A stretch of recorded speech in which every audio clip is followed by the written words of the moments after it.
Jæja, velkomnir. Velkomin drengir. Það er næturútsending. Þetta við höfum ekki tekið svo seint upp áður. Við höfum ekki tekið svona seint upp, en það er náttúrulega engir aðrir en styrktaraðilar okkar í Reykjavík Brewing sem geta skotið yfir okkur skjólshúsi svona seint kvöld. Það ómar hér lætin frammi af fólki sem er að fá sér ölsen bölsen. Já. Kjarri er að fá sér kaffi þó það sé komið kvöld af því hann er geðvilaður. Já, það er bara, þetta er mitt hugbreytandi.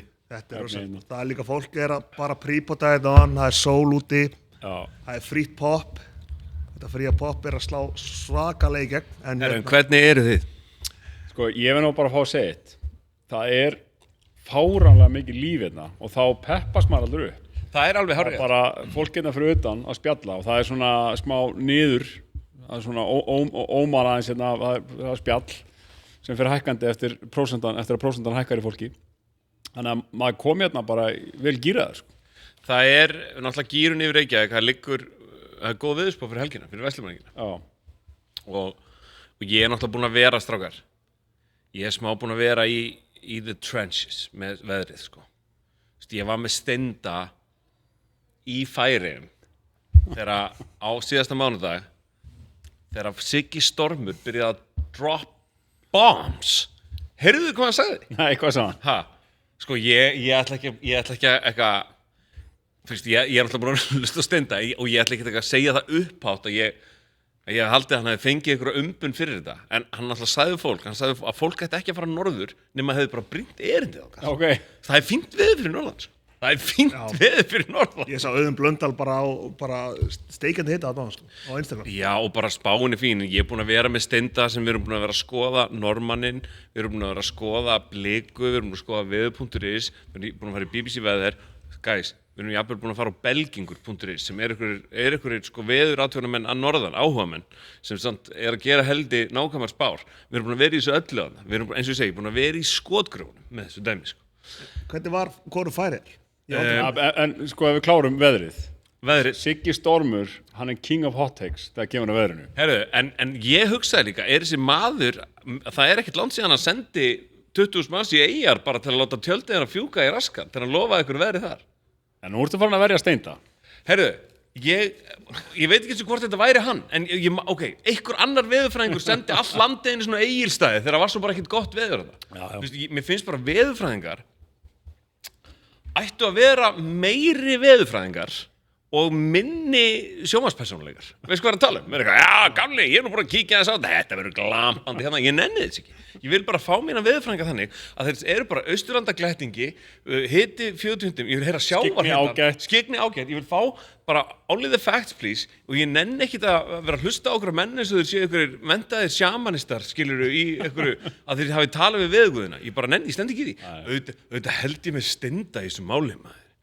Sorry. Fólk norður. Þeir eru svolítið að sjanghæja eigum bara til Akureyrar, sko. Sko, hafið þið farið lega? Já, einu sinni. En þú? Ég hef aldrei farið og ætla ekki að fara. Nei. Ég er ekki úti hátt í það kall. Nei, ég tengi alveg við það, ég hef ekki verið en það er samt alveg drullum mikil upplifun að fara þarna til Eyjar. Það segja það allir. Samanlítanni. Það segja það allir. Já, ég var eitthvað vídeo og listaverk fyrir maður í það setna, sko, en ég var allan að bundles of cash, sko. Ég horfði ég var í geggju húsi og ég horfði á Ólympíuleikana í 3D allan tíman sem bara fór út. Þú veist, ég fór út, sem kom ég, horfði á Ólympíuleikana í 3D. Það er 3D sjónvarpurinn í, sko.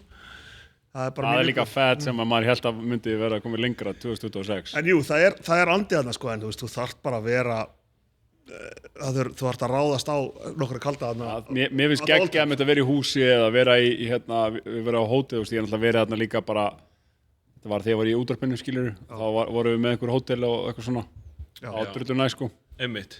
Þannig að ég ætla nú ekki kannski að segja að við verið. Ég ætla ekki að shitta Eyjar að neinar útihátíðir, en ég farið á eitthvað skralla á Akureyri, fór á Eldborg, við erum alltaf kynntust í Galtalæk, við þrír hérna. Let's go. Við hefum bæðið við eitthvað svona afmæli ef eitthvað nennir að reikna hérna. Hvað ár þetta hefur verið? Á morgun, held ég. Hvað ár var þetta? Þetta hefur verið 2002 sumarið. 2002 maður, 24 ár. Já. 24 ár, það er helst eilíð með þess. 6 Ólympíuleikar. En allan, þetta er ekki fyrir mig, en ég ætla ekki að fara. en það er samt alltaf gaman að sjá einhvern veginn, þú veist, og við brá að sjá fréttina eitthvað bara að vera fámenn þjóðhátíð í ár hérna, og svo sér maður finnur ógeðslega mikið fyrir pushinu þeirra, afslættir, alls svona týpur á netinu, bara hvað fyrir GTM og hérna, og þetta er svona samtaka dæmi, sko, og þetta er náttúrulega IBVF líka sem er undir, þannig að maður auðvitað heldur með þessu, sko, en enga síður held ég að partíið verði á Akureyri helgina, þú veist, ég veit hvað er búið að selja miðmanna og hérna, og þetta verður geðveikt, sko. Þetta verður eitthvað svona stórhátíðarfílingur. Þetta verður stórhátíðarfílingur og þú veist, ég var bara með Steinda í dag sem var að fara yfir eitthvað grafík sem hann var að fá senda sem verður á sviðinu og sjá layoutið allt tricksið. Ég var bara, ok motherfuckers, þú veist, þetta verður eitthvað, sko. Þannig að ég er bara peppaður, en hérna, ég ætla bara að vera í bænum, sko. Já.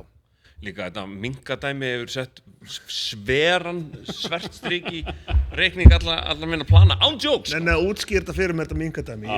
Dóri náttúrulega, sko, æsku heimilast Dóra er ground zero. Þessi útskýring er í boði te og kaffi. Okay, sko, þið þurfið að, sko, ég hef búið í Mostal mjög lengi, sko, foreldrar mínir búið þarna þá. Og maður ánáttúrulega ekki sparkið líkjandi fólk og þess vegna ætla ekki að gera það. En ég get sagt ykkur eitt, það hefur alltaf verið vesen á þessu búi. Alltaf.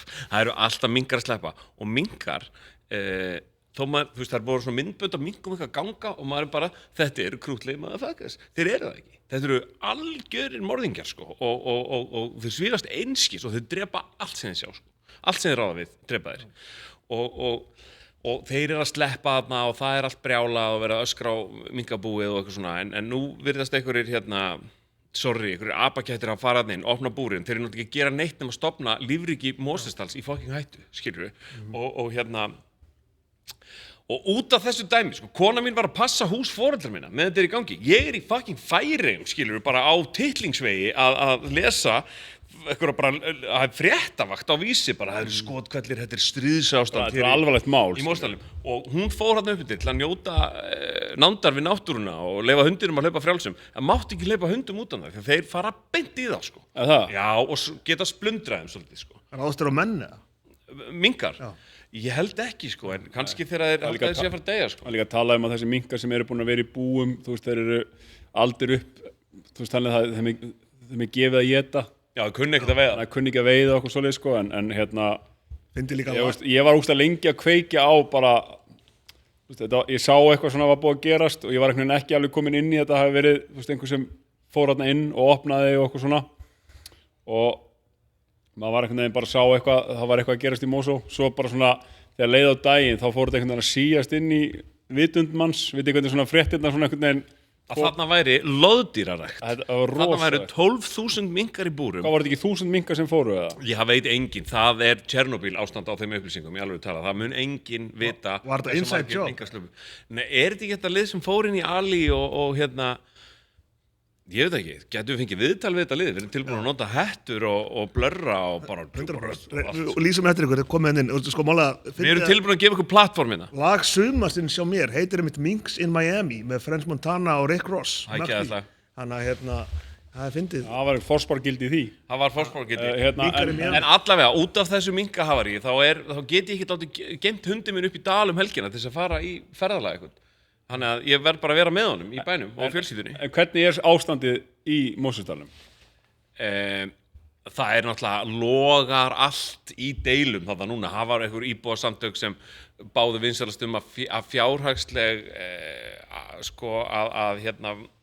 að fjárhagslegir þættir sem tengjast vinkabúinu eru hafður undir að náttúran í dalnum fengi að njóta vafan sinna ég held að það hafi líka kannski verið einhver ótti í þeim að það ætti bara að veiða þá alla og sína einhver svona biðlund og þolinmæði með því að það yrði ekki gefin út einhver bara svona einmitt bara aftökuskipun á það og það náttúrulega yfðu upp fjæðrir og mörgum fannst eins og íbúasamtökin hefðu kannski geta vandað orð sín betur þegar einn af íbúum í dalnum er búin að lenda í svona áfalli en svo er náttúrulega bara hellingaspurningu sem er bara þú veist, hversu mikið var brotist inn og hversu mikið var gengið inn þú veist, ef svona hlutir er ekki læst og lokað þá þarf aðeins að tala ábyrgðina Segðu mér eitt orði, í Mosfellsdal eru menn strapped þarna?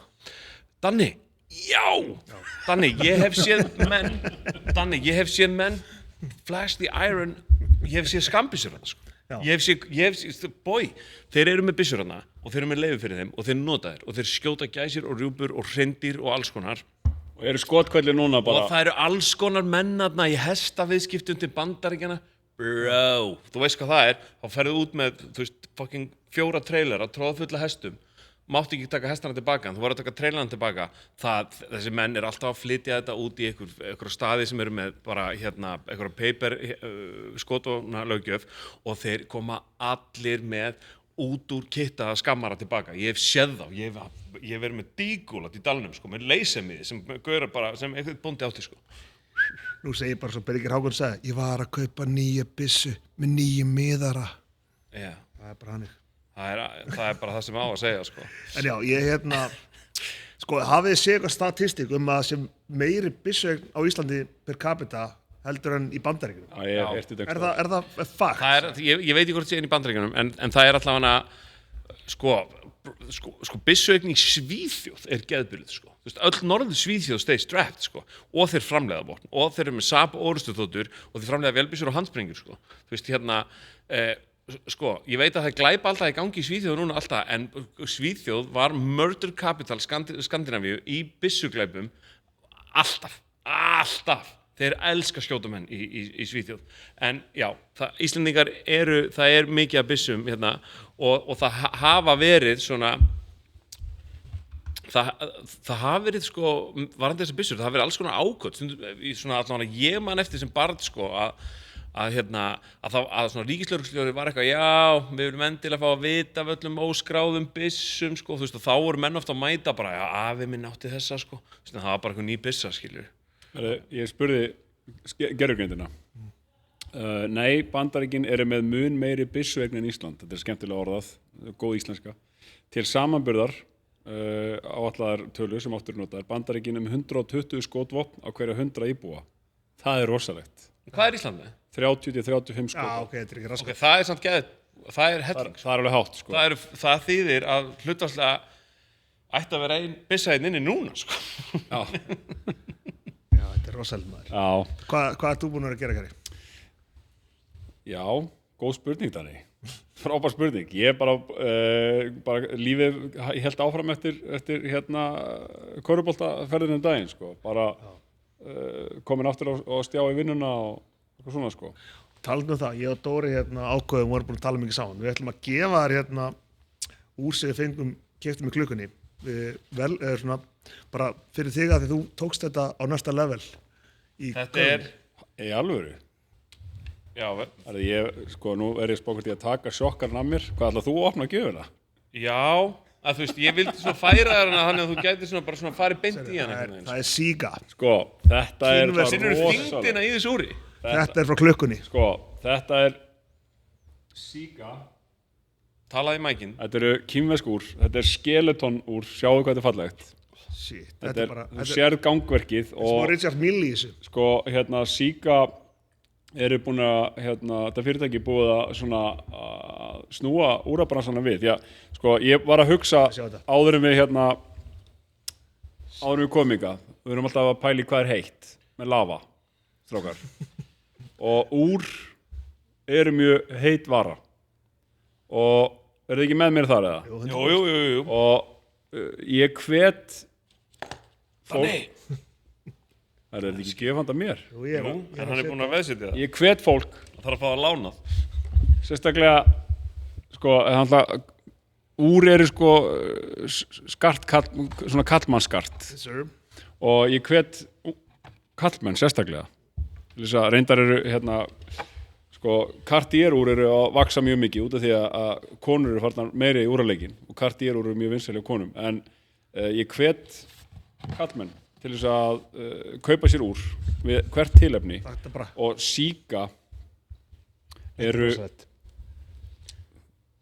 Síga þetta er sitið þeir, sko, Síga, ég ætla að klára þetta Síga breytti úraleiknum þeir unnu svona Óskarsverðlaun úra fyrir stötu síðan þeir eru búin að vera í einhver svona 10 ár og eru strax komnir í fremsta flokk. Þetta eru Kínverjar sem eru bara að breyta leiknum þegar kemur órum. Þetta er geðveikt úr. Sko. Bara til hamingju með Þú segir breyta leiknum. Fáðu ykkur sjálfvirt úr.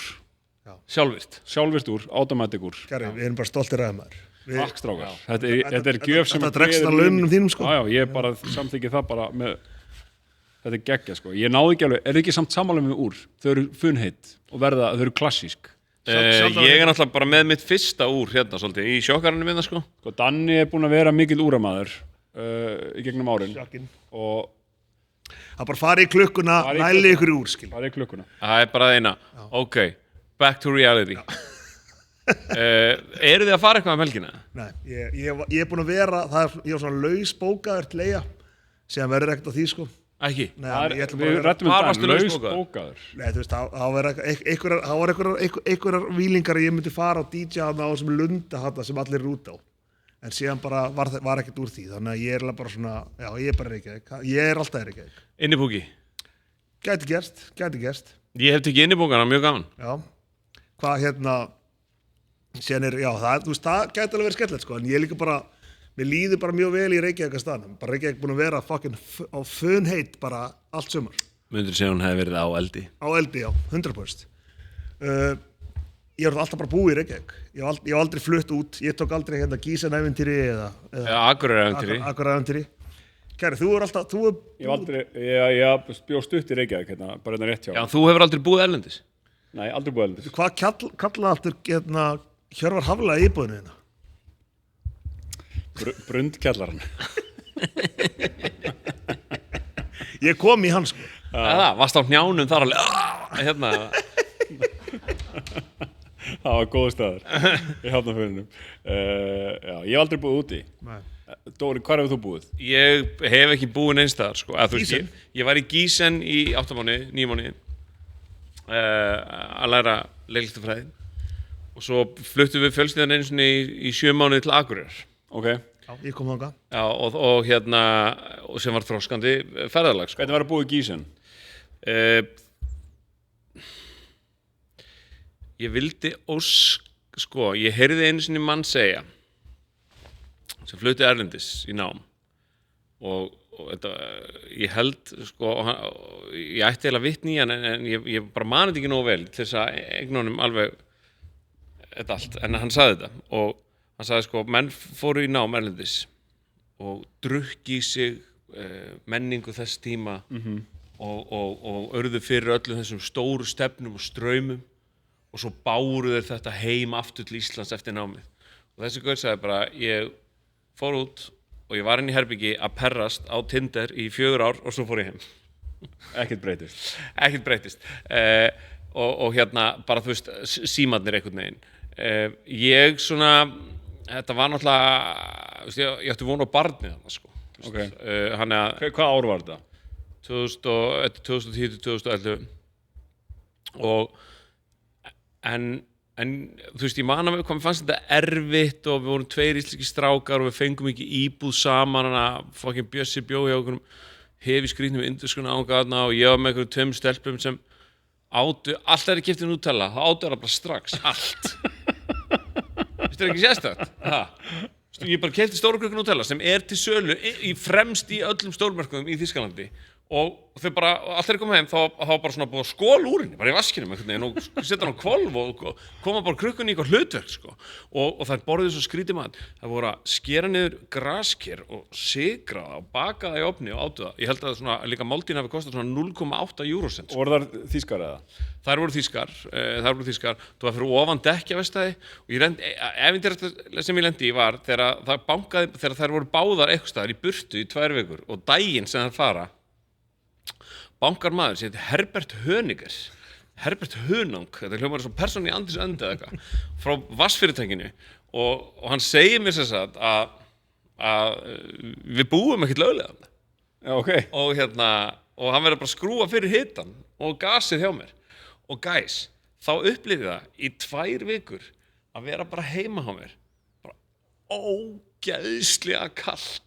Bara svona sita við fartölvu, PC fartöluna sem við tala Acerinn. Hvaða árstíð var þetta? Þetta var þýskur kaldur vetur það sem þú getur ekki klætt af þér út að raka og bara svona -2 eins og -15 á Íslandi og hérna stundum ég var bara í einhvern svepppoka að skrifa stundum í tölvunni og hérna Hljómar eins og einhver MC sem mad broke, sko. ég var með þetta var ekki að ganga hjá mér maður og svo það sem kom upp úr krafsinu var það að leigusalinn var svindlari hann átti ekki íbúðna hann var löngu bara á tapinu og var ennþá innheimt að leiga á henni og bankinn hefði sagt bara, heyrðu, það er eitthvað að nota gasið þarna, það var allt í gangi og þá var Höniger seldur á vettvang, en svo bara gerðum við samningu bankanum på sömu leigu og allt í góðu sko. En ég tók þátt í einu svolítið geggjuðu listaverkefni þarna sem svona hefur ennþá áhrif á mig og ég er ótrúlega feginn að hafa gert það því það er svona þú veist, þú talar að fara og gera eitthvað sem þú bara myndir ekki gera á Íslandi, ég gerði það þarna, þú veist, við tókum þátt það er til svona mjög avantgard leikhópur sem heitir Sine og kemur frá Danmörku, eða Signa Okay.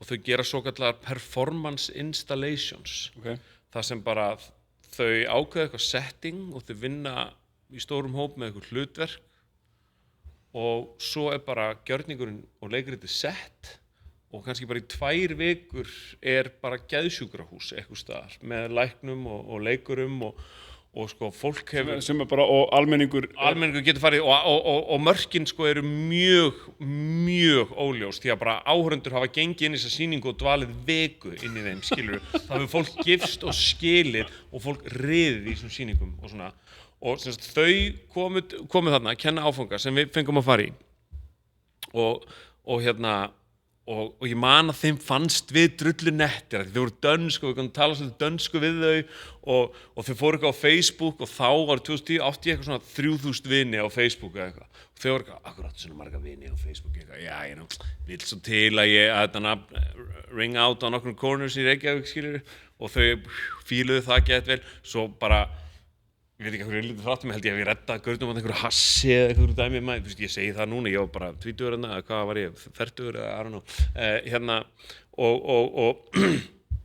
og við vorum djúpt í þessu og leikriti var semst þetta að við vorum í 24 tíma inn í einhverju svona grísk goðafræði tengjandi, en þetta var eiginlega svona meiri svo einhver svona núllpunktur fyrir eitthvað svona innflytjendur og ég var í innflytjendahópnum og það voru alltaf einhverju svona officers að koma eitthvað og tala við þig og svona fylla út pappíra hérna og eitthvað svona og það hafði allt og ég skal segja ykkur eitt, ég hef ekkert mikið talað um þetta sko en þú veist, á einum tímapunkti er ég allsber í þessari sýningu á þessum sólarhring. Ok, áður við höldum áfram, hvar er þetta?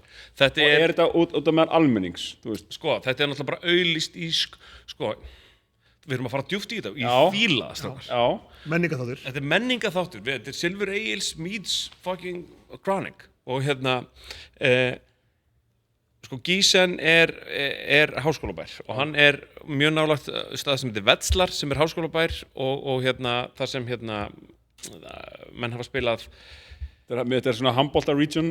Þetta er handbolta region sko og svo Marburg sem er mjög fallegur háskólabær. Okay. Það er ógeðslega mikið háskólanemum þarna og þú veist það er risa háskóli í Gísen sem fólk kemur alls staðar aður og mjög mikið ungu fólki og svona og þú veist ég man bara fyrst í París ég fór þarna ég var bara eitthvað sirkus hvað þetta er bara geðbilun og þetta er bara 6 daga vikunar einhvern veginn og bara eitthvað fólk að tala með mig íslendísche fe og íslendísche ferð íslenska álfinn og hestin og hérna og þetta, en það eru gamlar svona herstöðabyggingar, svona íbúðabyggingar ofalega í Gísen sem bærin er búin að taka og þetta var í kjallaranum og einu þannig. Okay. En það mættu vel yfir 200 manns á þetta sko. Og þetta er, þú veist, og voru jafn óljós mörk á milli raunveruleika og listarinnar eins og í öðrum sýningum sem þessi leikur. Já, í raun var þetta bara svona demo fyrir sýningu sem þau voru að pæli í, svona, og svo gerðu þau þessa sýningu á öðrum stað með alvöru leikurum sko. Okay. Og hérna, og back to þú being allsber. Back to ég bara allsber með gaur sem hét Jakob Bjúl og hérna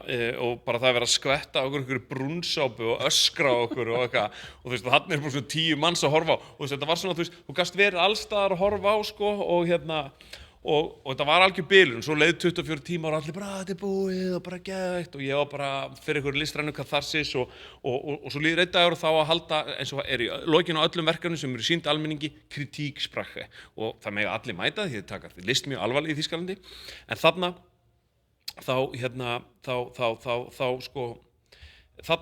eiga, þú veist, þá mæta fucking 60 manns. Okay. Þú veist, yfirleitt mæta bara þeir sem voru í sýningunni og þú veist, kannski nokkrir kennar. Okay. Þannig að mæta bara 60 manns og það er bara verið að rífast á fullu og það er einn úr sýningunni sem er bara að snúast gegn bara þið letuð okkur fara langt yfir mörk okkar hérna og þessi gaur var bara eitthvað bara þína, þú veist, voru bara ömuleg og þú veist, og kennari var bara að byrja, þú varst bara eitthvað, þetta er 300 € jakki frá Berlín, eitthvað var bara komin í eitthvað hérna og við erum að láta gaur þýða fyrir okkur jafnóðum og allir rífast og daginn eftir fljúgu heim í jólafrí. Og við erum bara, fuck, svo fáum við bara fréttir að það þurfti að halda annað kritíksprache, bara til að ná þessu út úr systeminu og liði. En þú veist, þetta gerði ég þarna, ég er ógeðslega glaður að hafa gert þetta. Þetta ég hef svona avantgard leikhús erfið list, heilla mig ógeðslega mikið en bara það er ekki hluti af svæginu mínu. Nei, og þarna varstu einhvern veginn í einhverju svona frízóni út í útlöndum, ekki endilega Dóri DNA heldur bara einhver Íslendingur. Já, þetta er svona svipað þegar Danni var að gera vídeólist í Eyjum, sko, og fyrir mér er þetta sko Bundles of cash, þetta hljómar pínu svona eins og leiksýning svona eins og Grand Theft Auto, svona einhver frjáls heimur og það er mikið að gerast í einu og þú getur svona valið hvar þú ert í heiminum. Sko, þú þarft að fara ótrúlega stutt og í svona heimspeki leiklistar til að verða fascinated af þessu, skilur, hvar liggja mörkin, þú veist, hvenar verður áhorandinn þáttakandi, þú veist, þú veist, hvað er alvöru og hvað er leikið og hvað er sviðsett og hvað, þú veist, fólk hefur riðið í þessum sýningum. Thomas Le Marquis, íslenski leikarinn, hefur leikið No Albino hefur leikið í sýningi hjá þessu fólki, í svona installation. Ég hef oft pælt í því, sko, með leiklistina og mörkin, að ég hef alltaf verið mikið í Bandaríkjunum og Bandaríkin eru náttúrulega með þessa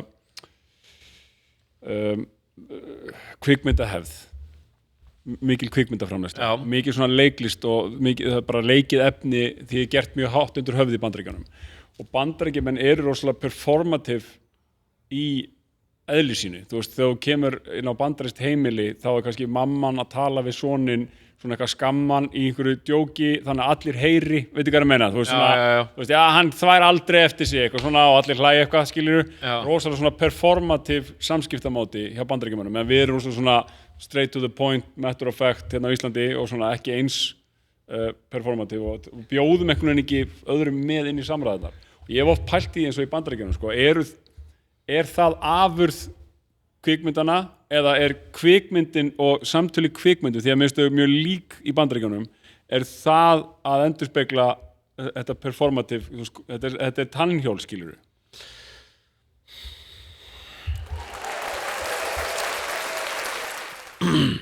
Ég held að það sé hægt að skoða þetta frá öllum hliðum, en ég held bara að í svona stóru landi, þar sem er svo ólíkt fólk, hafi sögur svo mikið vægi og þess vegna njóta þér að segja þér og þess vegna njóta þér að haga raunveruleika sínum svolítið eins og sögu og svolítið eins og sögu persónum og það spjalla við einhvern og tengja við hann, það verður dýrmætari í svona stóru samfélagi þess vegna finnst okkur það kannski svolítið bara svona stuðandi hérna þetta er frábær punktur. Ég fór á Odyssey daginn. Ok, takk. Eru búin að sjá hana?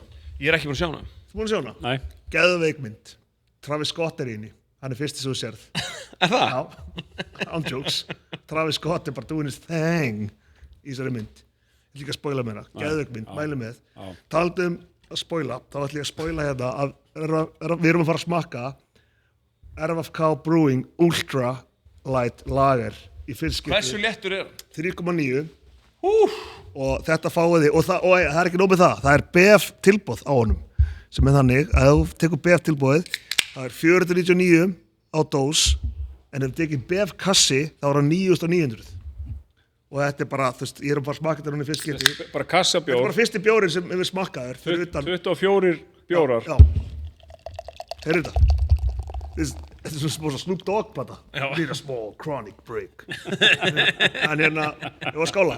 Skál. Vilt þú, þetta hefur skipt í 10 ár? Sko, ég bara reiknaði þetta út. 9.900. Að bara segja bara BF, betri flestir, 400 kall dósin maður. og Free Pop, þeir eru að sjá svo vel okkur hérna, við elskum Hann vera er mjög góður. mjög góður, þetta er svona, Hann steinleikur þessi, Danni. Þú getur verið stoltur af þessu. og hérna, hella meira, og hérna mætið líka bara og það er alltaf góða randi, Vestlumhelgin verður rosalega hérna, Free Pop, og mikið að bara fara að gera svona. Þetta er geggjaður stað. Já, Odyssey, Geðvik og Travis Scott geggjaður í henni, Ísland geðvægt í þessari mynd. Ég þarf að sjá þessa mynd. Fórstu einn í bíó eða? Nei, fór ekki. Ég elska að fara einn í bíó maður. Ég líka. Ég tók Backrooms einn og ég svona stundu þá. Það er endar eitt drullu lonely að fara á hryllingsmynd eitt, sko. Verður ekki ógísla hræddur. Nei, hún alltaf er kannski ekki hryllingsmynd, Backrooms. Hvernig fannst þér hún? Geggjuð. Geggjuð mynd, sko. Hérna, ég var alveg heyrt eitthvað svona mixed reviews Backrooms. Þetta er bara allt sem ég vil fá í kvikmynd. Þú veist, það er eitthvað svona, það er eitthvað lúkk á henni. Ég elska líka kvikmyndir með ógeðslega fáum leikurum. Já. Ok, þú svona fyrir lítið ensemble. Já, þú veist, ég bara elska það er bara engir aukaleikarar og það er bara einhvern veginn ótrúlega fáar personur sem þú ert að einhvern veginn að Kjarri, gæti mögulega verið. Allra að fara að sálgreina mér núna. Nei, ég er bara, veist þegar þú segir það, gæti mögulega verið að þú sért orðin 42 ára gamall og búin að afreka allt sem þú hefur gert í lífinu án þess að uppgöta að þú ert leikhúsmaður. Ég veit það ekki. Ég sýnist það. Svo, þú ert að lýsa leikriti. Sko. Já. Ég er mjög gaman að fá sko, uppáhalds kvikmyndi mín í æsku var Trespass. Minn eftir henni? Ice-T. Trespass? Ég taldi, held að vera 11 leikarar í heildina. Ég bara elska þessa mynd. Síðan þá hef Þetta er Walter Hill mynd, maður. Hann er the king of suspense, maður. Geggjuð mynd. Ice-T er náttúrulega að retweeta hjá okkur. Ice Cube var líka í henni og Bill Paxton. Já, geggjuð mynd. Ég verð að sjá hann aftur núna. Það er einhver típa af ungs sem eru svona rock, hip-hop, prodigy og þeir elska Ice-T, svona gaurur svo Finn og Príkin og svona gaurar. Já. Og þeir elska svona cop killer. Já, svona, hann kom í punki alveg rosa. Svona Andra Flandri og svona gaurar. Þeir elska svona myndir svo Trespass og hérna. Akkur segið ekki Trespass? Hvað það? Trespass? Þið segið Trashpass. Trespass. Sorry, ég sagði bara þetta kæra þess að. Trespass. Já, hún heitir Trespass. Fyrirgeðu. En þetta er allavega bara þessi bjórina rennur mjúklega niður. Algjörlega. Ég sé það bara á okkur, sko. Ef þú myndir byrja að drekka, myndir ekki bara að drekka mosa gin? Hann drekkur. Að það? Já. Ég hef aldrei hætt, sko, officially. Herðu, en færum okkur út í aðra sálma, því að nú erum við bara með mann hérna, beint úr Hliðarveröld. Dóri er að koma beint til Íslands úr Hliðarveröld og ég veit mátt ekki fara mikið út í Ég get samt alveg talað upplifun mína af land og þjóð. Tölum Færeyjar. Ég ætla bara að byrja það að segja mjög hrifin. Mjög. Hvað er að tala í einkunn? Ég hef aldrei gefið þjóð einhvern. En á skalanum hvað? Indland upp í Kína, það skilur við, hérna, ég veit það ekki. En ég skal segja þér eitt bara, sko, það eru hlutir í Færeyjum sem ég vissi ekki að ég hefði saknað. Fór til dæmis nokkuð basar sem verður í þættinum allt þetta. En það var svona, þetta var eitthvað svona barnaskemmtun sem var líka bara eitthvað svona, þú veist bara, við erum að gefa gjafir hérna og bara kaupið með á tombóluna og þú farið eitthvað dót og þetta myndi mig á Íslandi 90s, in a good way. Og hérna, eins og við vorum á Ólafsvöku sem er þjóðhátíðardagur þeirra, það er 2 daga hátíð í Þórshöfn og allstaðar og bærinn er undirlagður og það eru allir í þjóðbúningum, bara ungir sem aldnir og mikið að dönum hana, gríðarlega mikið Íslendingum hana, gríðarlega mikið og bara ungi strákar að fara bara, við erum að frá Ólafsvöku maður, það verður geðvægt. Bara í vélinni, sko. En ég ætla að segja sem minnst það. Og aftur, nú langar mig að bremsa af, því að mér langar að hlustendur fái og áhorfendur alla, svona, já, hvað að segja, the whole experience. The whole experience. Ok, þeir að fljúa út, hvernig flýgum maður til Færeyja? Það eru 2 leiðir til að fljúga til Færeyja. Það er annars vegar með Icelandair sem flýgur á DAS 8 sem er sama vél og berðið til Egilsstaða og Akureyrar og Ísafjarðar. Kölluð af gáskafullum flugmölum Drasl 8 sem ég vissi ekki fyrir en ég fór borðið hana sem stuðaði mig. Ok. Og þetta er hvað langt flug? Þetta eru 90 mínútur. Að þessu sögðu þá er líka færeyska flugfélagið Atlantic að fljúga á þotu hann á milli og Atlantic flýgur víða sko. Það er mjög gaman að sjá hvað flug mæta á vakar flugvöll sko. Það er bara flug til Parísar á morgun og allt í gangi sko. En svo eru mikið að smábæðin svo keyrir í gegnum og þetta eru bara firðir og þetta er allt mjög kunnulegt. Þetta eru bara sauðfé og byggingastíllinn aðeins öðruvísi en enga síður er bónusinn fyrsta verslunin sem mæti þarna. Þeir eru með íslenskan nammileikin Netto á Lás. Eru þeir með Jiskara? Þeir eru með, Jákúb er Jiskarinn sko. Þeir eru jafnvel á draumum hana sko. Þeir eru með Freyju connectionið í gangi sko. En það sem ég vil að segja það sem komið svo óvart að koma þarna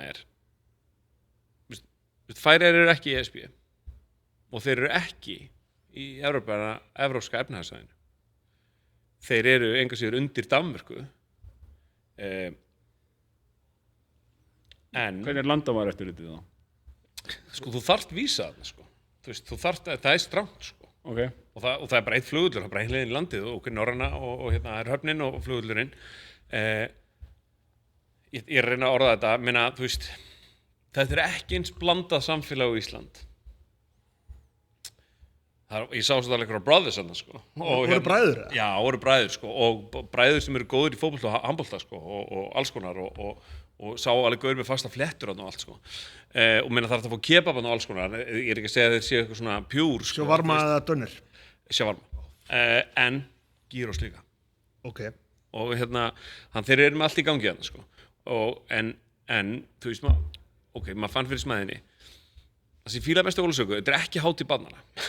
Okay. Það er hellingi búið fyrir börnin en við erum að mölva sér alveg bara allan tíma ungi sem aldnir og þeir reykja það okay. Og það er bannað að veipa það er bara, veip er ekki selt prins, vinsæl, alls konar réttu vinsælar og ég var að sjá alveg bara svona konur, bara svona 25 ára konur taka alveg bara svona sjá það fólk sem kann að reykja eitthvað það heldur svona neðalega á filtetum og tekur alveg svona og maður þú ert að sjá það víða og það ég vissi ekki hvað ég saknaði þess ég vissi ekki hvað ég var bara þetta finnst mér solid Þannig að Færeyingar áttu heillandi í fari konu að gera þetta Þeir áttu engan Þorgrím Þráinsson Það eru Þorgrímar og þetta er náttúrulega kristilegt samfélag og allt það Ég er að segja þegar Þorgrímur náttúrulega tók þátt í að útrýma sígarettum hér gangi honum vel hana þeir þyrftu eiginlega að senda hann bara í fallíf hann einhvers staðar yfir skálegum sko og Suðuráy segi ég en það læðist að mér það læðist að mér eftir þessi hliðaveröld segir manni eitthvað hvernig Ísland væri hefðum við ekki klofið okkur frá konungsveldi Dana að því þegar við klufum okkur frá konungsveldi Dana þá gerðum við líka bara samning við Bandaríkin hingað kom herstöð og Marshall-aðstoð og allt sem fylgdi því og CIA ráku bókasafnið skilur Er það?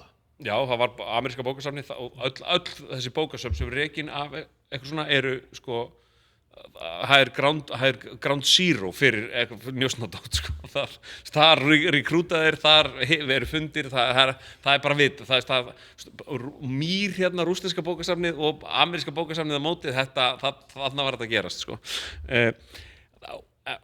En ég ætla ekki að segja að ég hafi eitthvað sérstaklega saknað bandarísku áhrifana í Færeyjum og mér fannst einmitt í bara svona eins og í skipulaginu þarna, mér fannst svona margt danst og svona hugmyndi með skala og hvernig þú byggir gamalt að nýju einhvern veginn svona verulega vel útfært og svona glæsilegt og sko þjóðarleikvangur Færeyinga á hverju getum við ekki bara sagt bara, við viljum fá eitt svona og er ekki hægt að fá hann þá eitthvað ódýrari ef hann teitingarnar eru tilbúnar Akkurat, mér finnst alltaf að vera að sýna eitthvað svo þessi leikvangur í Íslandi kostaði 4 milljarða og hann er bara eitthvað eins og leikvangar eru sko þessi leikvangur í Motherwell, Skotlandi Motherwell voru að mæta ég hitti þá á flugvöllum þeir voru að mæta til Færeyja að spila leik við Klagsvík Við vitum við stálum sko víginklappinu af Motherwell Já, ég veit það er ekki fallegt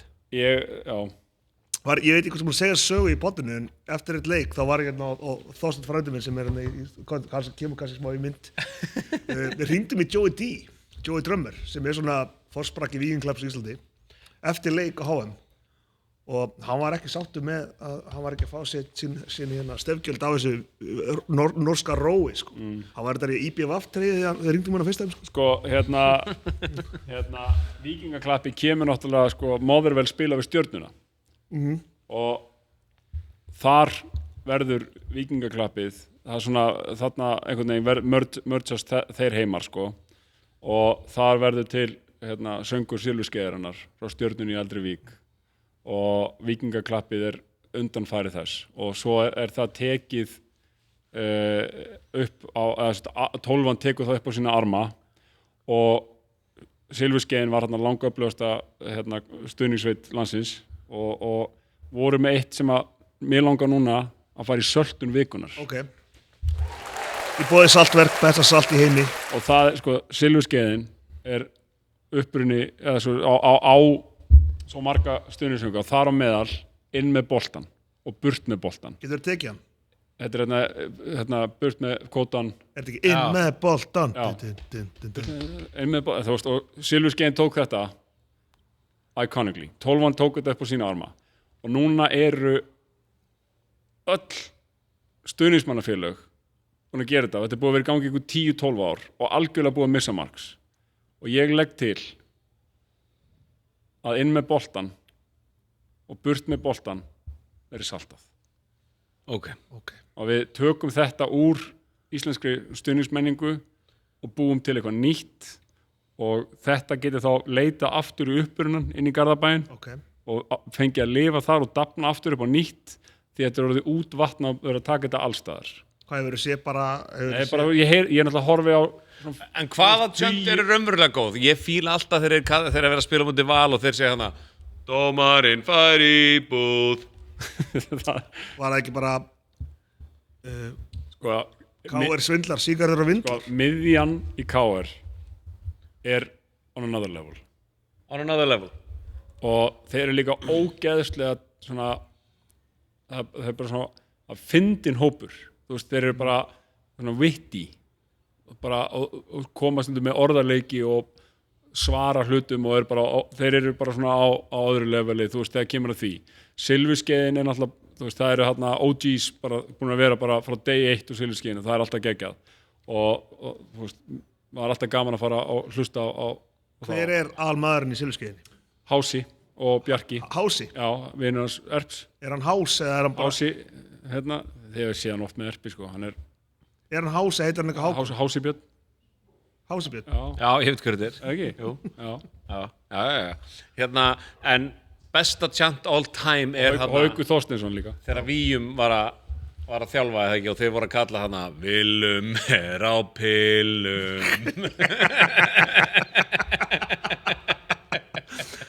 Það var fokkið fyndið. En ég er bara einhvern veginn út í ég horfi náttúrulega á svo óbáslega mikið af fótbolta og maður heyrir þetta allstar. Það er kannski einhverju svona, þú veist, 15 manns í stúkunni og þetta er einhvern veginn orðið bara einhvern svona reglu að tjanta þetta þegar liðitt var hot. Bara geymum þetta. Þorsteinn, ert þú ekki með eitthvað tjant hérna fyrir okkur? Þorsteinn, tjantkongur. Kottu hérna. Já, kottu inn. Hann sko með hérna náttúrulega Fylkir og... Þorsteinn tjant sko, það er engin listi tjantir á Ísland sem myndi ekki innihalda þig, sko. Herru, við erum með Þorsteinn Lár. Hann kom með neglu hérna úr Árbænum. Valla fyrir Fylkis. Þú segist eiga tjantið Áfram Ísland. Já, ég og Joey D eigum það, sko. Það er svoleiðis. Sko, ég sá Valdimar segja hann ætti þetta í hérna fótboltaleikusinu, hvað heitir þetta? Já, það er eitthvað sögufölsinu, það er alltaf læg, sko. Það er líka leikus. Svona eru alvöru originators. Já, sko, við byrjuðum með þetta í Keflavík, ég kom að mækin, sko, þar, og tók ég Keflavík og þá kom, ég og Jói vorum búin að orkestrita þetta fyrir, sko. Og svo ákveðu að prófa að færa þetta yfir á á fundi eða? Já, við höfum smá fundum þetta, sko. Og við vorum búin að ákveða, sko, þegar þeir myndu taka þetta, allir í 12 klárir, að þá var hann búinn að tala um mig, þá var ég var sko eini í allir í gömlu stúkunni sko stóru sem að stóð upp bara kallaði á móti þeim og svo komu þeir aftur og svo var þetta til og Icelandair notaði þetta í auglýsinguna, muni ekki að koma svona ykkur Icelandair og svo áfram í það þarf að tala við Stinna hérna sko. Já, ég vil fá royalties. En var þá sko, finnst þér sem einhver sem búinn að vera, þú heyrðir söltunna og byrjum að henni, sammálaus eða? Já, ég er sammála, ég er alveg svona Já, þetta er orðið þreytt. Já, sammála. Nú voru þeir fylgismenn að kasta einhverjum í leiknum við afturlíku, það var eitthvað að kasta hann í stúkunni, ertu eitthvað að tjáði það? Ég sá flöskur fljúa á báða bóa sko, ég var ekki staðar sko djúpt í Þýskalandi að horfa á hann leik sko. Sko, fannst þér þessi stuldur normanna á einhverju sem er íslenskt og svona Skost. hvernig þeir, skost, en Íslendingar gerir þetta, hvað sagði KRS-One? The East created it, the West decorated it. Já. Og var þetta pathetic? Nei, þú veist, þeir eru alveg búin að breyta og setja svona allt annað movement í tjantið, þannig að þú veist bara og þeir eru frændur okkar Við höldum með þeim Já. En mér var samt sko víkinklappið, maður allir út þreyttur á því og whatever, mér varst það 10 sinnum meira cool en það Row dót sko. Já, sko, peak víkingaklapp er insane. Það var bara, þegar það var náttúrulega EM 2016, það var rugglað og líka, þú veist, leikirnir hérna sérstaklega sumarleikirnir eftir tímabilin. Það var svona fyrsti glugginn eftir að tímabilin líkur, early júnileikir. Víkingaklappið á Laugardalsvelli á sumarkvöldi þegar Ísland var að vinna leiki, þetta verður ekki toppað. Maður fann þetta bara, þú veist, hitta sig skilur og þetta er bara, þetta er gott og ég var að segja það að þetta Víkingaklapp var sannlega best í Saint-Étienne, fyrsti leikurinn okkur móti Portugal. Þar voru allir svo hæpaðir sko og klárir og leikvangurinn var líka bara svona, þú veist, hann var ekkert allt of fancy, þannig að það magnaðist út, það var svo mikið svona hendaði vel fyrir Víkingaklapp. Mér fannst eitt tjant heldur skemmtilegt, það var þegar að Hemmi Hreiðars var nýbúinn að lúskra á einhverjum gaur í eftir leik á KR. Þá, ég er eitthvað aðeins að ruglast, það voru, miðjan var að tjálta eitthvað svona, þetta var bara grín, Hermann, þetta var bara allt grín. Herru, takk fyrir þessa. Takk fyrir þetta, En nú vil ég fara aðeins í Mosaginn. Nú komið þér frá Mosaginn til mín og færðu mér the new shit. Ég tók flösku á Mosaginn til Færeyja og færði landshöfðingjanum. Það er þannig. Ég sagði bara, þetta er okkar ferskustu eigar, þetta er í boði þjóðar. Sko kæri, nú ætlum við að smakka. Getur þú lesið bara texta frá honum upp svona eins og þú gerir, þú er náttúrulega mjög sexy maður með mikinn testa, við fórum yfir að síðasta þetta. Ég opnaði bara chat með þér sko, maður sjá, hver er hérna, finnum textan hérna, það er kannski leist bara verðmóðtunnan sem við erum bara að smaka Beint frá markaðsdeildinni, verðmóðtunnan. Við tökum þetta bara á svona? Já. Verðmóðtunnan einkennist af krydduðum og jurtakenndum ilm, þar sem salvía, malurt og grænir jurtatónar njóta sín. Ég er að njóta mín hérna. Veðrunin í Raufarhólshelli sameinar bragðlögin á einstaklega mjúkan hátt. Niðurstaðan er líflegt, flókið og glæsilegt gin með ferskum kryddkeim og löngu fáuðu eftirbragði. Ég er ennþá að finna bragðið sko. Sem situr vel eftir. Sko, Mosaginn. Þeir hittu mig hérna og þeir eru þeir. Og þeir eru bara eftir að þeir fóru að elda með okkur, strákunum, finnaði fyrir að kippa í sölunni. Ég vil þakka ykkur fyrir. Já, við þurfum að þakka íslensku rapsinu fyrir að halda tryggð við þeirra eigið LSA. Ég er að fá bara einhverja tweet og öng sem er að senda hann bara, hei, ég er Mosaginn, bara fólk sem ég bara er að segja bara ég er að drekka þetta og ég er með lista. Og þetta er ekki íslenskt, þegar Mosaginn er the official hip-hop drink of Iceland. Þá ætla ég að vera með lista, top 5 hvítur rapparar allar tíma. Ok. Og bara þið megi ræða það. Ég skal ekki ræða þá og þið mig vera ósamlum, þetta eru hvítu uppáhaldsrappararnir mínir. Ok, er þetta í einhverju röð? Nei, ekki þetta endilega. Þið setja aldrei neitt í röðina. Nei. Get ekki ákveðið. Viljið þið það? Nei. Nei. Ok, Eminem, ok, byrjum bara þar. Besti rappar söguna. Ok, Ef þú ert bara bestur. Já. Ég, Put Anthrax on a Tampax, bara, þú veist, sorry, bestur. sko, ég er alveg aðdáðandi, en ég hef aldrei tengt, sko, fyrsta platan var annars samt, sko. já, sko, ég er náttúrulega mann ennþá hvar ég var þegar ég heyrði My Name Is. Og hérna, Bjarni BN byggði mér alltaf það lag. Það kallar mig Danny Lux og byggður My Name Is. hvað hét aftur plata með Cleaning Out My Closet og það, Eminem Show. Eminem Show, hún var geggjuð. En, þú veist, Á öllum þessum plötum voru groundbreaking lög og já, ég ætla ekki að... groundbreaking rhyme schemes. Já. Þetta er maður sem hefur outshinað hvern einasta MC í heiminum þegar hann er fengið sem feature. Þetta er maður sem bara tók eitthvað nýs battle rap og gerði það í heitasta í heiminum, skilur. Skrifaði texta fyrir Dr. Dre. Dr. Dre, þú veist, hérna... Algjörlega, hann er frábær. Ok, nummer 2 sem gæti verið my personal favorite. G-Eazy. Paul Wall. Já. Paul Wall, mér finnst hann vera geðveikur rappari. Paul Wall er geðveikur rappari. Ég veit ekki hvort ég myndi setja hann í top 5. Þú veist, af því að mér fannst alltaf, sko, Paul Wall kom og svo kom Chameleoner. Já. Einhvern veginn og mér finnst eina lagið sem ég er ennþá að banga af þessum tíma er hérna Big Swangers and Wokes Baby on the side Drive Slow með Kanye og Paul Wall.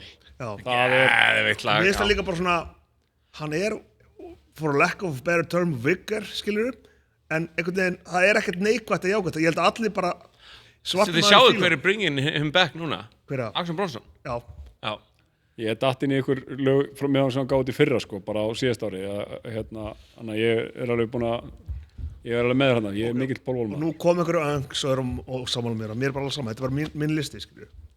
Númer 3, Mac Miller. Ok. Bara signed, sealed, delivered. Og ég datt inn í núna, fór í einhver rabbit hole, hvað heitir hún, PBS, sjónvarpsstöðin bandaríska. Já. Þeir eru með Tiny Desk tónleikana. Akkurat. Og ég bara fór á YouTube og fór að horfa fullt af Tiny Desk. By the way, Logs eru rosalega live, ótrúlega samaður. En Mac Miller á einhverja bestu Tiny Desk tónleikana. Þeir eru geðveikir. Þú finnur fyrir sársökunum hans, sko. Þannig að ef þið hafið stund aflögu YouTube, Tiny Desk, Mac Miller, þið finnir sársökunum hans. Ok, númer 4 er meiri producer on the mic en fyrir mér, alltaf ég heyra hann þá er ég bara Alchemist. Ok, mér finnst hann ekkert spes en að því hann er producer on the mic. Þú veist, ég skil hvað átt við en bara hans vers fyrir mér er bara svona þegar hann er að tala bara ég veit ekki, bara fyrir mig þú veist, þetta er svona, þú veist, þegar einhverju spurður eitthvað top 5 myndir og séu Goodfellas, Forrest Gump, Shawshank Redemption, þú vilt ekki heyra það, þú vilt heyra eitthvað nýtt. Það er 2. Akkurat. Alchemist hjá mér. Ok. Mér finnst hann geggjaður rappari. Og númer 5, þá ætla ég að segja Drake. Ætlar að flokka hann sem hvítan rappara? Hann er hálfhvítur, mamma er hvít. Slug er hálfsvartur. En það er hann ykkur listanum. Hann, honorable mention of course, vinnur okkar, sem komið til Ísland og sagði, where is Bent? Ok, Þið droppið þið ykkur minn. Ég myndi aldrei setja Drake á þennan lista. Hann er gyðingur, sko. Hefur þú séð pappa sem fyrsta lagi? Já, hann er mad black. Já, hann er ekki gyðingur, sko. Hvaða, þú veist, Myndirðu setja Christopher Acox á lista yfir bestu hvítu körfuboltamennina? Vá, hvað það er spurning, ég fann bara andrúmsloftið þykna. Ég þyrfti að heyra í mínum manni Acox áður. En sko, hvaða rapparar eru svona, hvaða svona usual suspects skildur eftir? Slug, Atmosphere. Action Bronson. Ok, ef að tala rýmurina. Bitch, I live it. I pull up to your crib with exhibit and have him put a fucking fish tank in the Civic. Þetta er listið minn. Eru þið með ykkur? Action Bronson, Slug, bara já, þú veist ég hlusta á svo ég er smá fanged up núna sko. Ég er með promo sænska Promo? Ertu ammaðin eða, þú veist hvað? Ég er alveg svo Danni með Alchemist. Þetta er bara svona Sorry, hlustið eitthvað á Já, þú veist, bara Long Distance Runner er bara plata sem ég hlust hún er eitthvað top 10 listanum Ég heyrði að var hann lögmaður Já, það er svo leys Já, Það er svona eins og ímdar að fá bara panta bara einhvern lögmann Þú veist, Danni, ég veit að þetta var í Close Friends og allt það á Instagram hjá þér en ég heyrði Denmark style svona 85 sinnum daginn í röð hjá þér Þannig að Þú veist að til eru menn sem hafa heyrt Reykjavík style sko. Þeir tóku það live Herru, ok, hérna kemur við einn R.A. the Rugged Man Ok, hann varð satt eitthvað með, þú veist sko, hann eiginlega í sinn tíma, þá varð hann eitthvað svona að segja eitthvað DuckTales sko. Sem eiginlega fyrir mér, en þú veist Þú veist að þessi maður skrifar lærðar bækur hnefaleika sko. Þú veist, hann er bara gúrú í Var hann ekki með eitthvað dildo á hausnum Við sko eiginlega hann fyrir mér, smá Og ég dýrkar R.A. the Rugged Man, veist Hey, I used to be label mates with Shaquille O'Neal Now I get my dick sucked in the Batmobile En sko málega það er að Biggie, hann gerir lag með Biggie sem heitir Country Renaissance og hann R.A. the Rugged Man er að segja alveg mjög wild shit í því lagi, bara eitthvað en Biggie var bara eitthvað, ég var eitthvað crazy white boy, ég var ekkert hvað hann heitir maður og þá eiginlega svona fyrir mig, bara hann vissi ekki hvað hann hét sko. Já, hann var satt að segja að Biggie hefur að ríða einhvern kellingum upp á klósetti í stúdíónu og brjóta og klósettaði brotta á vaskurinn og læti Herru, ok, hérna kemur líka eitt fyrir hausana mína en hvað með LP?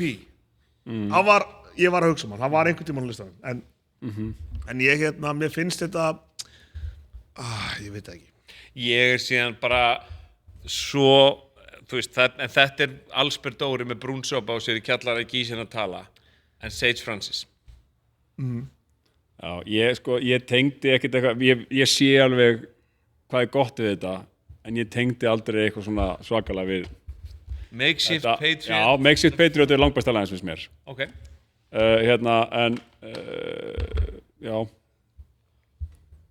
annars er þetta bara frábær listi þannig og bara Já, ég meina, ég skil 100% að einhver sé bara alkemist, eitthvað geðveikur hafi ekki eitt lagi Two Worlds, Different Worlds með honum á Twin Gambino hann er rapp hans upbringing og hann er rapp hans upbringing, skilur En hvar myndir flokk setja svona latínuna á hann sko?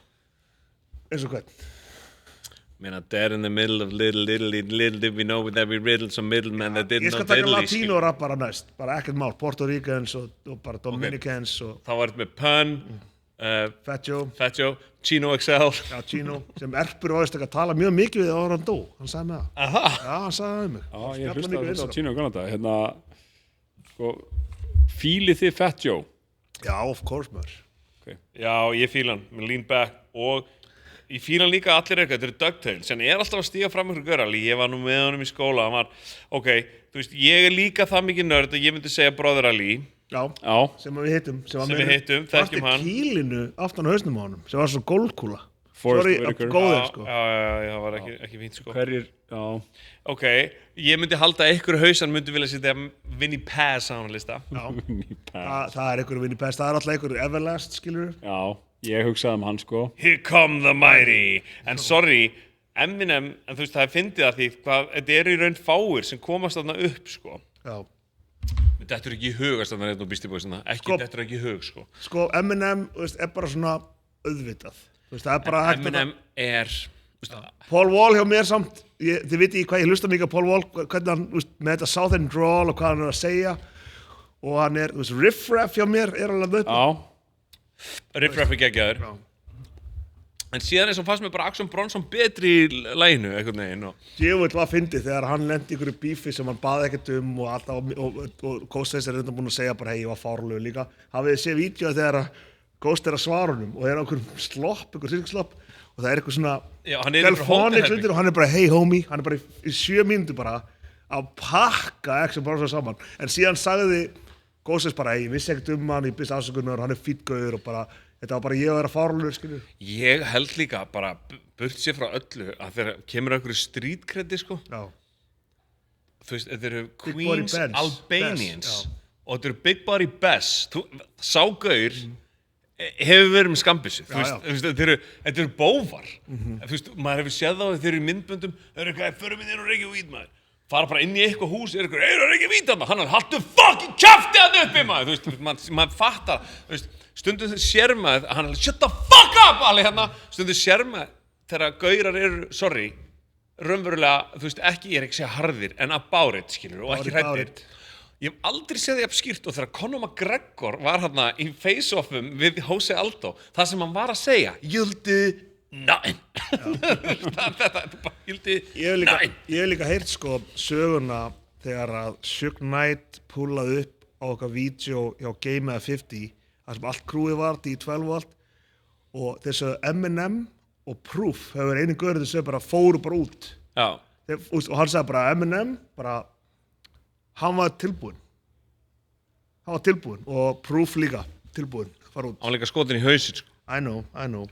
Þannig að já, þetta er minn listi og vonandi bara ég vil fá okkur öngs sem að er mjög á mótsu og Hver geti verið ósáttur við? Það er svo mikið að ég langar ekki að segja svona hausarappi sem er til frá okkur gaurum sem allir er bara, þetta er geðveikt maður og þú veist, og við erum að gleyma ykkur þessu. Já. Þetta alltaf var sko Hvað hét hann að gaurinn sem tók upp ykkur lélum geðum hann að I fucked your grandma with a strap on Benefit eða? Já, það er til dæmis geðugur rappari sem var ekki Necro Necro Illbill Illbill og Necro þeir voru alveg komið Open up your third eye, black helicopters in the sky strákar, það er ennþá Kári og vinnur hans er að hlusta á þetta Þið viti samt að ég er að setja Alchemist og Drake á lista bara til smá að vera stuða, ég er að gera, auðvitað er Illbill, auðvitað er Necro, minnst Necro geðugur, þú veist, það er alveg auðvitað, en ég bara... Það er nafn líka, Illbill, maður, gæðveikt nafn. Illaður Bill. Já. En ég ætla að segja ykkur sögu líka, ég fór í Kettlingafjöll, síðust helgi, að DJ. Dyrkar svo Kettlingafjöll. Bitches Mountain, eins og ég kallar, Bitches Mountain.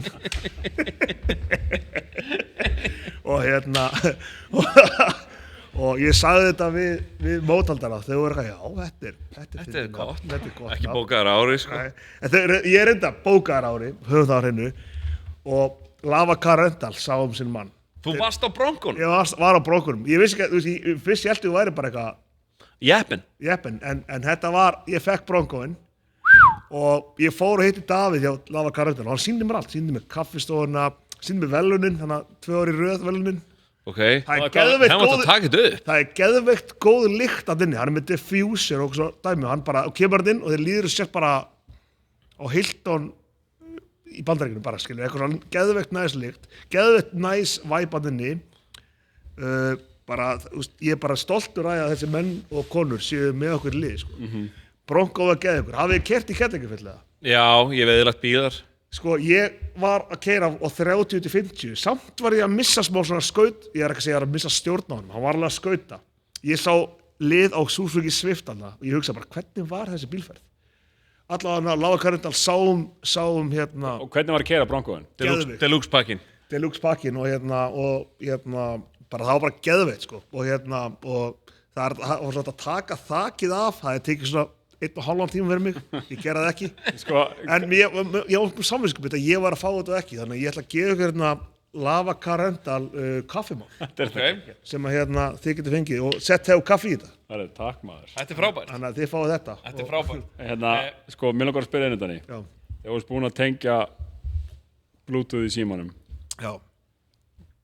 Í Broncoinn. Já. Varst að fara á stað. Hvað var fyrsta lag sem settir? Ég setti I got the hookup, Master P. I got the hookup. Það var svo fyndið, Master P. Ég sá viðtalega hann var ekki að tala hvað kom frá, hann sagði bara stundum maður er in the hood og maður er svo svangur og maður er mikið að trappa, það er mikið í gangi að maður er bara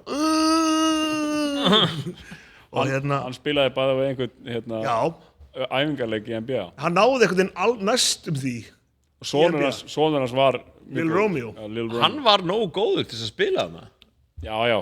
En þú veist, ef þú ert nógu góð til að fá hann æfingarleik, hvernig hann staðist í íslensku deildinni? Já, vel. Dóri, við horfum svolítið á þetta upp í Grái. Það var hann að Louis Theroux rappátturinn. Þegar hann er að spila körfubolta á estateinu hans, Master B. Og hann er eitthvað, eins og Louis Theroux var alltaf, what's hard? Hann er eitthvað, kom eitthvað, sjóðum, Formula 1 var true. Hefi massaði gaur, sko. True tattoo bara, that's hard. True tattoo yfirallt, that's hard. Sko, Master P ég ber alla virðingunum fyrir honum sko. Bara, ég fær honum virðingu mína í kössum, á palettum í gámum sko, það er það sem ég geri sko.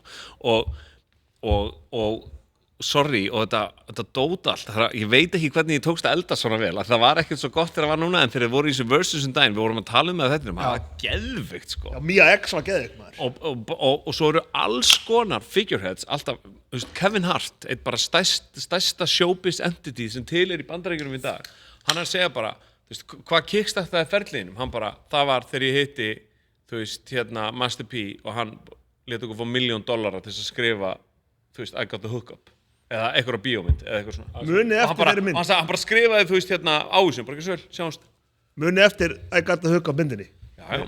En ég var að pæla sko þegar við höldum BF sýningu ég var að hugsa sko ættum að sýna hana sko en það er kannski aðeins svo mikið sko við erum með bíó undan nei, þegar við höldum bara sýningu hvaða mynd þetta verða fyrir valinu sko New Jersey Drive Belly Trespass I got the hookup Gæti verið með triple feature ég elska Master P og bara hann er bara svona hann er svona gaur, hann er svona eins og ég alltaf tróð ykkur auglýsingum minni og mega svo fucking morgunkotn og bara alls konar shit sko. Silk the Shaka bróður hans C-Murder sem er í fangelsi sko. sem er sko alltaf þegar kemur ykkur þráður á Twitter who's the worst rapper of all time það er bara Silk the Shaka alltaf eftir bara 500 like sko. Ég sko pabbi átti alltaf einhverja vini hann alltaf vann upp á velli og það var alltaf einhverjir gaurar að senda mig diska og ég fekk senda hann Fiend já, ég mann það sem var No Limit sem var sko svona D-klassa No Limit gæi sko. En sko, og þið nefnduð versus battle á hann og ef við útskýrum fyrir fólki þetta er sem þess bara þetta er svona viðburður sem er haldinn í Bandaríkjunum þar sem að tónlistamenn spila lög og með 2 stríðandi fylkingar sem að keppa og er ekki þekktasta versus battle, er það ekki Logs og Dipset það sem að það er basically bara að keppast hilli áhorfenda hvaða íslensku artistar gætu ég væri til í að fara á versus með Kvarasi versus Rottweiler það er rosalegt það er rosalegt það væri svakalegt það er bara stick 'em up því að þú ert líka með sko fólk sem er basically með sama smekkin en samt skilur áhorfendur en samt í fylkingum og veistu að ég væri bara mjög til í þetta reyndar þetta er gott sjátt ég er með fín sjátt sko. mér langaðist að taka eina mikrosöltun sko. ég er alltaf hjóli ykkur báðurgla sko. það sem ég langar að salta með flugusaltinu frá Saltverk besta salt í heimi saltið hennar Dua Lipa saltið sem er að koma inn í líf Bandaríkjamanna þessar myndir hvað er að gerast með þetta rakspíradót núna? Ég er að tala hvað kallar fraggi það er allir konum með mikið áhuga á rakspírum og þetta poppar upp á samfélagsmiðlum endalaust og það er eitthvað, hér ætla ég að fjalla 3 ilmi sem ég fann og finnst mjög góðir og það er eitthvað svona, þetta er fersk lykt og mikill ávöxtur maður er bara, ertu geðveikur eða? Sko ég er alltaf bara í sama big box rakspírunum, Prada, alltaf ok, ég er ekki neina rakspíra en það er að ég er líka með skoðanir á lykt mér finnst lykt vera the art of deduction það á ekki að vera kúkalykt af þér eða táfíla og ef það er þá þarftu að vinna í að ná því niður ekki maska yfir það, veistu hvað er að tala ég skil ég hef séð þetta er eitthvað svona Gummi Kýr og okkur gaurar þetta eru, sko, Gummi Kýr fær leyfi frá mér því hann er a real connoisseur en í kjölfarið eru bara svona 50 gaurar eitthvað, ég bara sjá okkur gaurar sem er jakkalið kára bara eitthvað, ég var að panta og menn eru komnir í eitthvað dragspíra frá Saudi Arabíu sem hard to get sko og ég, lykt af kallmenn. Ég er hef mikið áhuga á þessar afstöðu þinni að bara vera ekki með lykt. Þú átt ekki að vera með lykt, sko. Kona mín vill, hún segir sko oft sem er bara svona kallmannleg svitafíla, bara meira hot en að bara svona finna einhverja svona, já, varst að sprauta einhver á þau en ég hitti þig. Og ég held að konum finnist það, öllum konum sem eru konar yfir tvítugt séu þar líka, sko. Við erum að tala hormón og ferómen sem í loftinu og þau ekki að koma í ykkur diss. Þetta eiginlega pæling, sko, að vera með þetta í umræðu í klippu og, þú veist, einhverja skoðan. Fá með á móti hérna, sko. Með á móti. Þeir eftir að hjóla í mig. En eins og ég segi, Gummi Kíró, mér finnst hann alveg gera þetta. Hann fær hoodpass á þessa rakspíra, en hreyfingin sem hann er búin að vekja upp, ég hef bara, þú veist, og meiri segja, ef þú ert með rakspíra, þá finnst mér eins og þú ekki að segja neinum frá því. Eins og bara þetta min rakspíri, ég valdi hann, ég sett hann á mig og það kemur einhver góð lyktar og þú segir bara takk, það ekki eitthvað, já ég hérna með Sádi-arabíska, og þið kalla það ilmi líka sem ég finnst svo fucking gay, skilur að kalla það ilmi, þú veist, ilmir, þú veist, bara lykt, skilur og ég nenni ekkert einhverju ilmkjaftaði hérna. Nei, taldu það, þá ætlum ég að minna líka á te og kaffi og við ætlum að taka heitastaður núna hjá okkur, Borgartún. Það sem dílar eru gerðir. Þar BF tilbúið, það ís latte með cold foam og volgur kanilsnúður, 20% afsláttur ef þú segist vera betri en flestir. Ég ætla að tala við þau hjá Te og kaffi. Ég vil góða segja þau maður. Ég veit það. Og hérna, ég ætla að tala við þau og fá eitthvað svona, þú veist, eins og Kjarri var með, þú veist, salatblæði í hamburgeran hjá okkar mönnum í Two Guys. En ég vil fá eitthvað DNA, þú veist, að því þau selja illa gott specialty kaffi og ég vil ekki segja að þið vil fá í DNA og þá færðu bara einn 2-voltan espresso velgerðan gleymt blómakransar afhverjir. Já, ég stýði þetta, sko. Ég fór hérna daginn líka upp á Garðatorg. Það alltaf góða randa, það dæla þar. Við erum búin að hóta einhverjum live-show þar, við erum bara að gera það. Já, ég alltaf til, stuttur með að fara. Og bara þetta verður gett. Sko, eitt sem ég langar að ræða þarna, og ég varst í Færeyjum og Danni alltaf búin að ferðast mikið og svona. Og þetta er mjög önglegt en allt góð með það. Hvernig var verðlagið í Færeyjum? Fóruð þið í einhverja súpermarkað eitthvað svoleiðis? Já. Það var mjög svipað á Íslandi. Mjög svipað. Bjórinn aðeins ódýrari. Sko, ég nefnilega pældi ég fór til Slóvakíu þegar launin þar ekkert sérstaklega há. Það var búið þarna bara beint á móti hótelinu. Ég var hérna í 12 fucking daga, skiljiði. Þannig að ég var alveg lengi. Fór alveg oft í þessa búið og einhverjar aðrar í kring. Og allt svona, svona kjúklingar og kjöt var alveg talsvert ódýrara heldur en hér. En allt svona, þú nefndir Nutella þá fór að hugsa þetta. Nutella jafn dýrt í Slóvakíu og Íslandi. Og ég held að við séum... Hvað Nutella krukkan að fara á í Íslandi? Þetta var einhver svona stór krukka, 700 kall eða eitthvað svoleiðis. Minna en smjör. Hvað kostar smjör? Smjör kostar svona 800 kall. Já. Sko, hérna, ég held að við séum að fara í einhvern, við erum að sigla inn í einhvern heim. Það sem að þetta munurinn á verðlagi milli landa hægt og rólega að hverfa. Aðfangakeðurnar allar að verða það sömu. Og ég held við séum að stefnin í eitthvað svoleiðis. Ok. Ég hef ekki pælt í því, en það væri spennandi. Já. Það væri spennandi. Það náttúrulega alltaf jafn gaman að vera Íslendingur í ódýru landi. Já. Þegar maður bara komin í ykkur á búðir bara, nei, ég það grínast bara að kaupa Snickers til þá 50 €. Ég meina, þú veist, það bara merkjavara kostar að sama aðstæðanum í dag. Talandi merkjavörur, þá ég með bíl frá bílasölu. Já. Takk fyrir að bjarga mig, Danni. Og þetta hérna... Talandi merkjavörur, big brand. Þetta ESB-bíl. Þetta ESB-bíl. Ok. Varstu búin að kynna þig bílinn? Og við ætlum að kíkja í pakkan. Ég kíkt í pakkan. Það Oh my god. E8, 79 og 90, örgulega 450 skall og segir betri flestir. What? Býtu, Kostar þessi bíl 7? Hann hlýtur að kosta 79 milljónir. Það svona bíl ímynda með prýðbóð tjokk og komið okkur... PPT gæti, þetta væri góð bíl fyrir hann að... Skipti ódýrari possible hann það? Stinni, getur þú komið að skipta á svona bílina? Þú veist ógeðslega mikið bíla. Þú varst á 100 Já, Stinni, við þurfum aðeins að fá þig. Þessi rosa. Sérfræðinga auðvitað, sko. Þetta BMW E8. Stinni Stinni sést í mynd, sko. Ég að kíkja aðeins á þetta. Við erum að doktorinn að skoða the X-ray hérna. Hvað gerir þið? Ekki hana? 130? Kottu í maginn. Ok, það er búið að láta þennan mjálmaðans. Hvað segirðu? Hann er bara aðeins mjálmaða. Uppsett verð 7,9. Hvað ár gerir hann?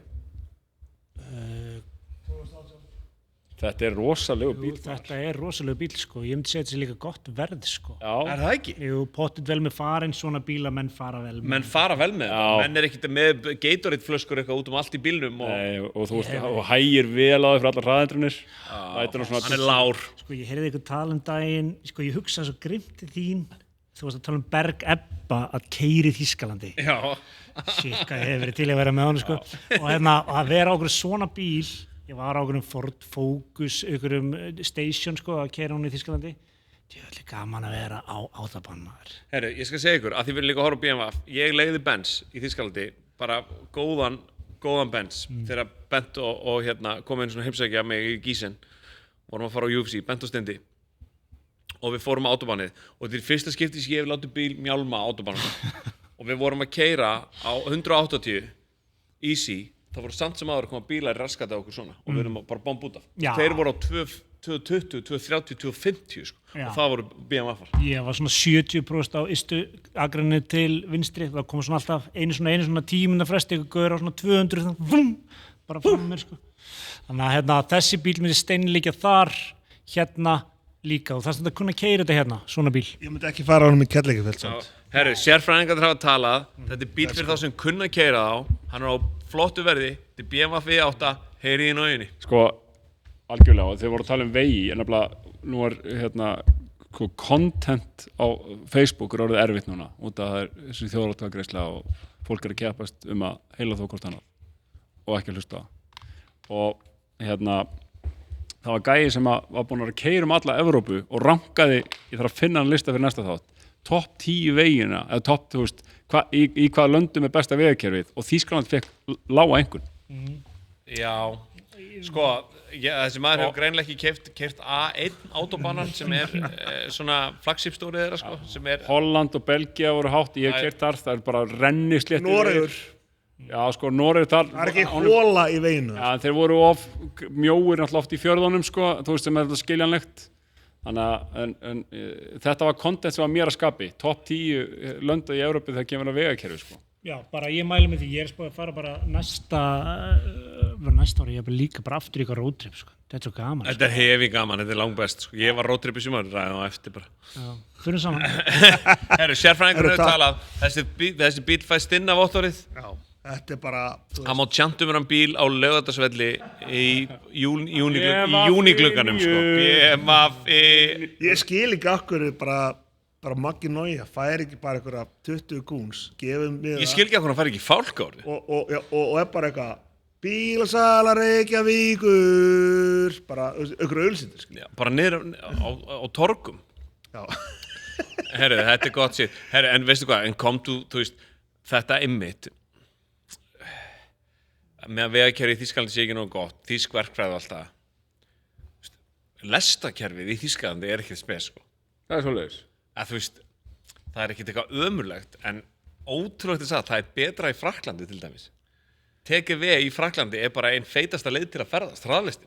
Það er bara frá söður í norður á 3 tímum. Ég sá okkur svona America First, skoður, sem er þetta smá fyndin, ég er að gefa hana, hann var á YouTube og hann er eitthvað svona, hei, bara, ég veit alveg að það er einhverjar fucking bullet trains í Kína sem fara út allt og þeir eru allt. Mér er drullið sama. Mér er alveg fucking sama hvort einhver lest. Við erum inn í Bandaríkjunum, við erum að keyra á þessu bílum. Mér er alveg sama hvort það er eitthvað kerfi í Noregi sé ekki gott. Mér er bara drullið sama. Við erum bara inn í Bandaríkjunum að keyra á okkur bílum og við viljum hafa þannig. Þú veist, ég er ekki að segja sammála þessu, ég með að segja bara með þess að Þetta er gott sjónarmið og ég ætla að inkorporera það. Já. Herru, hvað er Hjalti helgina? Ég held að Hjalti sé fyrir norðan.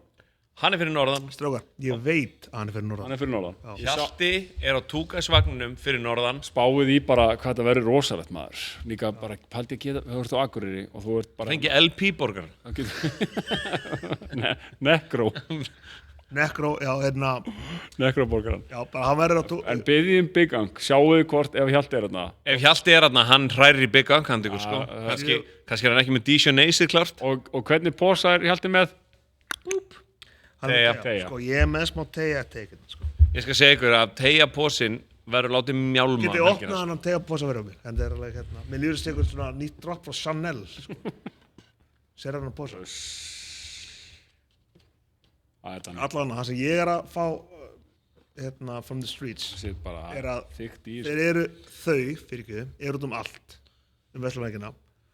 Og þar sem teygjaposin ekki, það áttu bara að fara, að keyra og fara eitthvað annað, sko. Segja það nú. Það verða teygjaposar víðsvegar um landið og þeir eru að treysta á gamla góða commerce, viðskipti, aurar fyrir vörur og það er það sem gerir okkur glöð. Þurfum við ekki að fara með teygja til Færeyja? Jú, en þeir eru með eitthvað greiðsluhyrði þar sem heitir örugglega Toya eða eitthvað. Ég vil tala svona gömul businesses sem við viljum endurvekja. Kannski gömul, kannski bara businesses. Það er svona moll sem eru ekki Kringlan og Smáralind. Já. Hvað er svona, í Mosó, það var Þeir reyndu náttúrulega að gera það með Kjarnan í Mosó. Já. Og þar var tískuverslunin Basic, að svo gæst keypt Fubu og Woover og alls konar og hérna, en nú komið bókasafn þar. Njósnarar, sko. Já. En, nei, þetta er ekki sponsored bókasafn, sko. Ekki nema leyniþjónusta Mosbæjar sé með eitthvað púlaðna, sko. Og það sem að sko. Það sem heilla mig við svona eins og þannig verslanir, það sem að það er einhver svona eldhugi í svona minnibæjum eða byggðarlögum, já, sem að er með sérverslun og er með metnað í úrvalinu. Já. Það elska ég. Var ekki einhver sexbúð þarna? Kynlífsbúð? Það var kynlífsbúð. Hvað hét hún? Hún hét Adam og Eva, sem var hana. Er það bara original Adam og Eva? Já. Það var erfiður rekstur í smábæjar kynlífsverslunar því menn voru bara að hanga fyrir utan að sjá hverju færi inn, sko. Það var náttúrulega bara mest í á steindi að skoða spálurnar, sko. En hérna, en það var hérna Pílus, það er classic Mosbær, sko. Það er bara hárgrímsstofa sem hefur kleypt á mig skallan alla mín ævi, sko, og er búin að vera stinn, en nú er hérna en það er alveg stemningarna ennþá, en austuver, suðver, fjörðurinn í Hafnarfirði var svona kannski umdeild framkvæmd. Já, en það var svona kannski, ef að segja, metnaðarfyllsta svona málið fyrir utan the big two. Jú, ég myndi segja það. Það er rétt hjá þér. Rúllustiga og en við þurfum ofurhuga sem vilja fjárfesta í nýjum litlum mollum. Glæsibær. Hvað finnst ykkur þegar menn segja eitthvað svona, hei, ég hittast klukkan 7? Glæsibær. Endum við ekki það með lava? Ég fíla. Já, heitt með lava. Glæsibær. Að segja glæsibær, að kemur í stuð. En er eitthvað sem kemur í hugan á þér, eitthvað svona? Það er náttúrulega hérna Glerártorg. Ég er alveg steiktur. Glerártorg er í bobba núna. Kringlan er í smá bobba. Það eru tómverslanarými, það eru tækifæri þarna fyrir unga ofurhuga. Sem vilja selja Woover. Bjargið þessu stofnunum, segi ég. Hvað heitir þetta hérna í Fossvoginum? Grímsbær. Grímsbær. Þetta er allt flott. Grímsbær, það er komið sko Ötti Blöndan náttúrulega. En svo er náttúrulega strippmálið, þú veist, Spöngin kannski originateaði strippmálið svolítið og þau eru að koma við það. Korputorgið átt að vera því strippmál. Já, en býðum aðeins og við skulum býtu nálunni með það. Fleiri strippmál. Hvað með hérna Keflavík er Garðatorg? Garðatorg er strippmál, yfirbyggt strippmál. Já. Yfirbyggt. Já. Sko, hérna. Já, og Mjóddin er náttúrulega hérna líka yfirbyggt. Er Mjóddin eins mikið warzone og fólk er að segja í fjölmiðlum? Ég veit, þurfum að betra en flestir að fara að gera research, við erum með live show í Mjóddinni, live walkthrough allavega, en við erum landir úrlingum, það myndi fara með styrkjandi maður. Ég var mjög mikið í Mjóddinni sem krakki, sko. Það var bara, taktu 500 kall og fari bara keila öllina og bara hangta. Það var bara svona, það var ekkert warzone, sko. En ég veit ekki, er það warzone í dag? Ég veit það ekki. Möggutar í Mjódd. Munið þið samt ekki eftir einhverju svona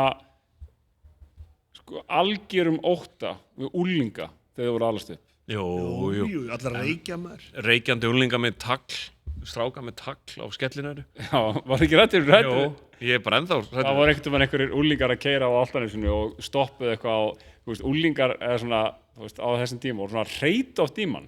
Veitu hvað meina? Bara algjörlega óumbeðin dónaskapur. Og þeir reytti ykkur í okkur og ég var náttúrulega, þurfti alltaf að vera smartass og það er puttin hérna á eftir þeim Já. og þú veist, þeir keyra þú veist, í 10 sekúndur og ég set puttan þá sé ég bara hvernig bílinn snarhemlar Bara G-turn. Og þú sprettaðir. Herra, ég tók af og þeir bökkuð og ég náði einhvern veginn að komast undan sko. En þannig að ég held að það sé ekkert nýtt að Þau hugsaði martur að vera fullari maður eldur af unglingum. Það væri niðurlega. Bara í foreldarvöldinu. Þau myndu ná manni strax sko. Og hann, krakkar, nei! Sko, ég hef oft hugsað, þú veist, hafa verið svona, mundu 20-10 ára gaurar geta tekið þig. Þú veist, eitthvað svona, heldur að 20-10 ára gaurar geta tekið Ekki 10 ára görar. 12 ára. Þegar ég væri búin að berja 2 illa, þá myndu strax svona 6 bakka og svo myndi ég bara ganga á línuna og mörk þeim, sko. En ef það væri 13-14 ára, Já. ég veit það ekki, sko. Nei. Líklega ekki, sko. 10 ára gaurar alltaf. Ef ekki bara enda þetta hérna? 20-10 ára gaurar, móti DNA. Ég ætla að setja kostningu The núna. challenge is open. Ég ætla að setja kostningu á Instagram. 20-10 ára gaurar Líka Dóri var með aðferð eða Dóri að vinna þá. Ok. Hver vinnur? Herru, takk hérlega fyrir. Þetta var Vestlunarmannahelgi special. Njótið helgarinnar Njótið helgarinnar.